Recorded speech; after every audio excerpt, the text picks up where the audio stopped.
Jemi kthyer në studio. Kjo ka qenë përplasjes ndërmjet kryeministit Kurti dhe kryeministit Rama, ndërkohë që kryetari i OVL-s, Organizata e Veteranëve të Luftës së Kosovës, Hysny Gucati, më kërkuar vinte në emision. Ja hapa studion dhe u tërhoq në fund, kuptohet, e sigurt që pas ndërhyrjes së Edi Ramës. Për diskutuar tani mbi këtë përplasje, dhe a ishte e nevojshme ky konfrontim i ri Kurti Rama, kam në lidhje të drejtë për drejtë nga Kosova zëdhënësin e vetëvendosjes Arlind Manxhuka. Arlind, mirë mbrëma. Mirët në studio. Pyetja e parë është, a ishte e nevojshme ky reagim sot i kryeministit Kurti? Ose çfarë të keqe ka protesta e UÇK-s kundër gjykatës Hagës në Tiranë? Jo, protesta është e mirëseardhur. Se kam një përsëritje të zëres. Ka një përsëritje të audios? Apo dëgjon? Unë po.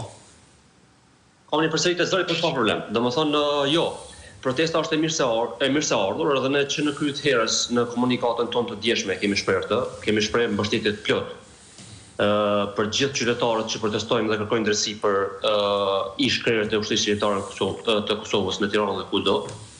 Por i kemi dhënë gjithashtu edhe një kontekst politik themelimit të gjykatës speciale, sepse është e nevojshme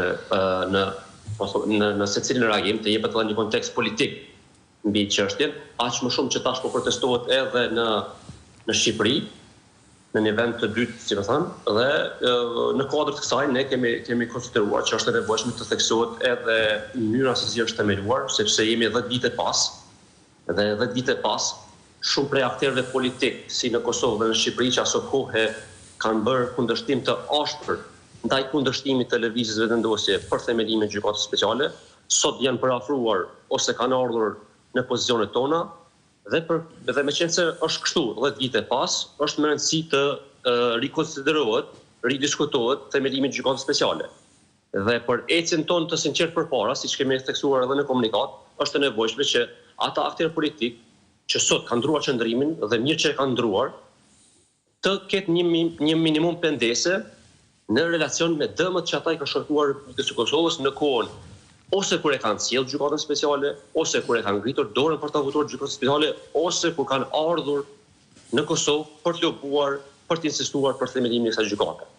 Kjo ka qenë krejt ajo çfarë kemi reaguar, mirë po do të theksuar që në krye të herës vetëvendosje ka theksuar që mban qëndrimin e njëjtë atë që kishte në vitin 2015, në kohën ku po themelohej gjykata speciale, të njëjtën e ka edhe në vitin 2025, tash kur po protestohet kundër gjykatës speciale, mirë po duke bërë një ndarje të qartë me ata që tashmë kanë lëvizur nga pozicionet.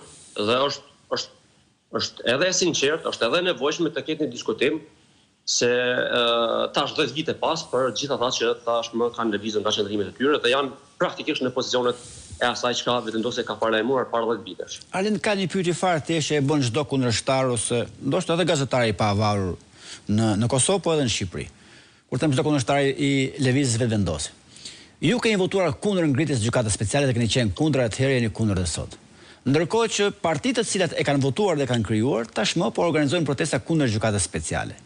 Duke qenë se ju jeni të vetëm që keni qenë kundër atëherë, dhe faktorë tjerë politik sot mendojnë një lloj si ju, dhe thrasin protesta kundër gjykatës speciale, ju pse nuk ju bashkoheni këtyre protestave, sepse nuk është ndryshim qëndrimi, është konsistencë. Jo, absolutisht.